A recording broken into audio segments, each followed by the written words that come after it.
Hi, we're Claudia and Jackie Oshry of The Toast, and welcome to What Are the Odds? The show where we take the biggest stories in culture and see what the odds have to say and tell you exactly where we stand.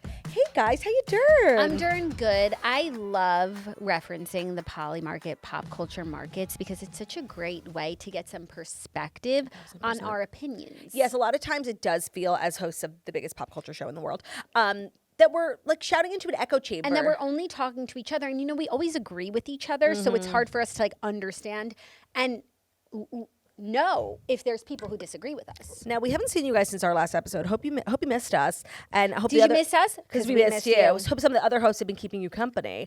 But we know we're your favorites. So your girls are back. It's really exciting to be back. There's so much going on in the world of pop culture. There always is. But like summer sometimes can be a little bit slow. Yeah. But I feel like there's so many movies coming out right now. Like everyone's going to the theater. We were just talking about how we will be seeing the Odyssey. Like we don't have formal plans yet, but like we will be seeing it. And there's just like a lot going on in the pop culture world, which is great. And we're going to talk to you about it all today. Yes. And then some. So we want to get into some of the markets that we are watching closely. Now, we've been talking about like it's a big movie summer, BMS. It is. We just reported actually that the Odyssey is scheduled to break It's already bigger than Oppenheimer. Right. I think it was like over $300 million in box office sales, which is crazy for a movie that came out 13 days ago. No, maybe like 15 days ago. So Polymarket has pop culture markets, and they have a market for the highest grossing movie in 2026. Now, Spider-Man, brand new, comes out today. That's going to give Odyssey a run for its money. Yeah, so that's like a pop culture blind spot for us because we do not do like Marvel DC comics, but I do understand like Zendaya and Tom Holland. Well, I might not understand Spider-Man. And basically this is like, I think their like third or fourth movie together, and something major happens, and a lot of people are actually looking into Zendaya's wardrobe. You know, like Law, he loves to like tell stories through his outfits, and she wore pretty much like exclusively all white to the Odyssey press tour, and now with Spider-Man she's wearing like all black. So a lot of people think like either she dies or he dies. Oh, spoiler alert. No, movie hasn't come out yet. Spoiler. Like people are just truly guessing, and like I'm excited for, like I wish I cared, you know. Yes, but I do care about box office numbers. One, you love to see local theaters thriving. Yes, you do. Absolutely love to see local theaters thriving. And just the art of going to the movies, the act of it. And I feel like you were talking about this with Off Campus. It's like in the age of streaming, like things just come and go. Like nothing is special. I feel like when we were kids, like I remember like literally one of my core memories is us going to see Mean Girls. Like it was such an important day for us. Yes. And I love that people, like I think it makes a movie a bigger deal. That's what Harry Styles was saying, like a movie that feels like a real movie. And so for the Odyssey and for, it's actually crazy also that Tom Holland and Zendaya are in both of like the biggest movies of the year. And they're the same week. Yeah. Also, speaking of like growing up, tentpole movie event, Toy Story 5 is a contender for highest grossing movie of 2026. Zach took the boys to see it. They said it was amazing. Everyone's saying it was amazing. I love Obviously, the message. Taylor Swift threw her weight behind that. So there's a lot of weight. Like, it's weighty. I love the message as well. I hear it's all about an evil iPad. Yeah. You know how I feel about that as the author of Camper and Counselor. And of course, as the mother of Granny the Cook. As the mother of Granny the Cook. We don't have an iPad, we have Granny the Cook. Correct. But yeah, no, people loved it. I obviously know it like through the lens of Taylor Swift. I have not seen it yet. But a lot of storied franchises. That's a top contender. Avengers, talk about storied franchises. Oh, yeah. That's a blind spot for us that we're just going to like keep on ignoring. I guess my prediction, I feel like it's really, really tough to beat those big Marvel. Yeah. Like I do think Spider-Man will edge out the Odyssey. Even though like Odyssey is the name on every time I open my phone. It's like the Odyssey this, Odyssey that. I don't know why. Those movies always win. Like the big Spider-Man, the big like Aquaman, like those movies. I don't know. They always win the box office. They do. They do. My official prediction, even though I'm notoriously wrong about so many things, is that it's going to be Spider-Man. To be honest, I didn't even know there was a new Spider-Man movie coming out until right now. But I guess it's going to be my choice as well, even though that's so like antithetical. Like I'm in pop, I'm here all the time. No, and the fact that you've heard so much about, and I've heard about the Odyssey, I've heard about Toy Story. I haven't heard about Avengers, but even maybe I did, and I just like wasn't paying attention. But I thought Avengers ended like with Endgame, right? I don't know. Next is Doomsday. I thought it was over. Yeah. So I guess it will be Spider-Man for highest grossing movie. However, there's also a market for Oscars 2027 Best Picture winner. And this is where I feel like it's like buzz versus audience. Like definitely audience wins the first market that we talked about of highest grossing, but buzzworthy, the Odyssey. What was was it the Oscars that added a box office achievement award? Was that the Oscars or was that, I think maybe it was the Golden Globes? Because box office achievement, like we were talking about Wicked last year, like that's something, but that might not win Best Picture. Fake award. I think it's a fake award too. Best Picture winner here is what like the market is saying will be the contenders, the Odyssey. Absolutely. Dune Part 3. Oh my God, the Dune franchise, like, is an industry plant. Continue. Wild Horse 9. Okay. Digger. Okay. Fjord. Okay. Project Hail Mary. Oh. Mm-hmm. I feel that in years where Christopher Nolan is set to release a film, like everybody takes the year off, except for Greta Gerwig and Barbie, because it doesn't sound highly competitive, and it's like almost certain to me that the Odyssey is going to win. Yeah. The market that is the leader right now. Yeah.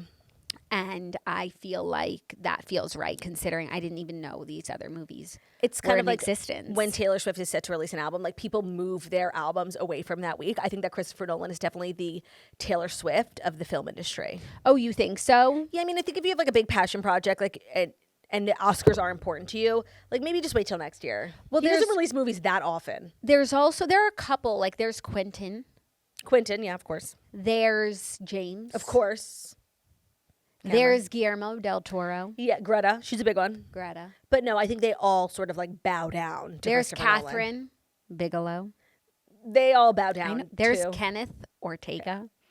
Let's talk about Kenny Ortega. And what is the Polymarket odds for his eventual Oscar? Yeah. Oh, yeah. If I were in the market such as that, I'd put it all on Kenny Ortega. 1,000%.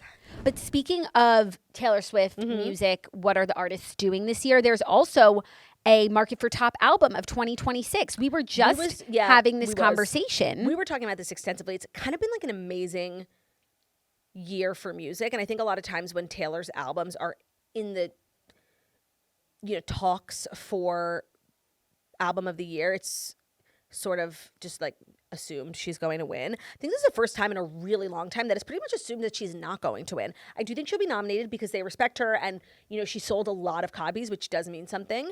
But I think, tell me if I'm right about who else is in the people are predicting. Okay. These are the top Taylor predictions. Swift. No. Oh, people don't think Taylor Swift. No. Okay, Olivia Rodrigo. Right now, she's there at like a number 5 level. Noah Kahan. Not here. Okay, like maybe I don't know. Like, is my finger not on the pulse? The number 1, that has like the highest odds by a mile, is Debbie Tirarmas Photos. Oh, Bad Bunny. Tirarmas Photos, of course. Then there's BTS. Is there? Then there's Drake. Oh yeah, okay, for sure. Really, for sure. I was watching a video of him the other day, and I was like, like sad that Drake is no more, Oh, you're very much like Drake is around. Oh, Drake is more. I'm glad. I like Drake. Drake just has that. Like he could disappear for as long as he wants. First of all, when he releases an album, it's almost always just good. So like you don't have to worry about it being bad or good. And people just love him.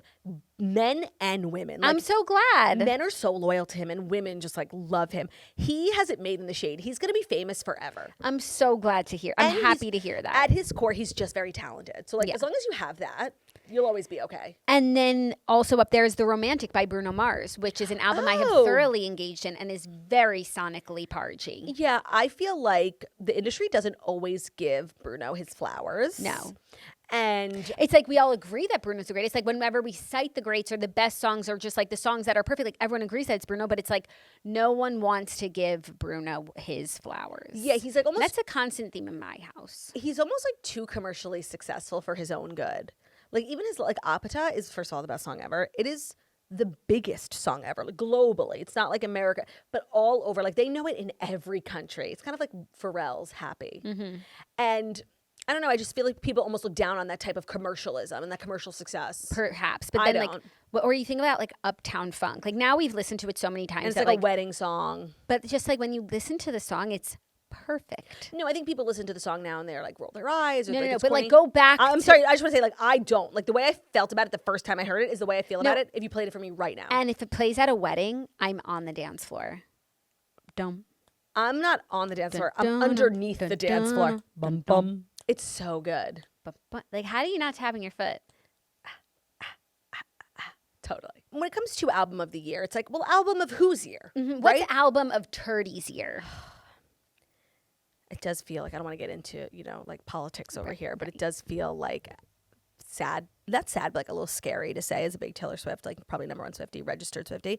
Like, I do think it's Olivia Rodrigo. I mean, it's not The Life of a Showgirl, which like, I can't believe I'm saying. Yeah. But Olivia Rodrigo's album, it's just like funny what hits you and like what you listen to, what you reach for in your car. It is a masterpiece. I've talked about it briefly on the podcast, but like, and all of her albums are good. I don't know why I'm so surprised, but I think maybe I thought like I just like sort of aged out of her music, or maybe I couldn't relate to it. It's just good. That's what I keep saying. Like, if the quality is there, like I don't care who you are, what you are, like it just works. Yeah, no, I'm enjoying it as well, which is crazy because I'm older. What's the album of your year? The album of my year might be Bruno Mars. If I'm thinking about like albums that I've really listened to backwards and forwards. Morgan Wallen album this year is really good too. It is really good, but I don't think he'll be like nominated or certainly not win anything. Certainly not, yeah. Ella Langley. Oh yeah. Is an album of my year. And then I'm just going to take everyone's word for it that Noah Kahan's album is an album of the year. I haven't listened, but he's a talented artist. You should like to listen to the album. Yeah. Okay.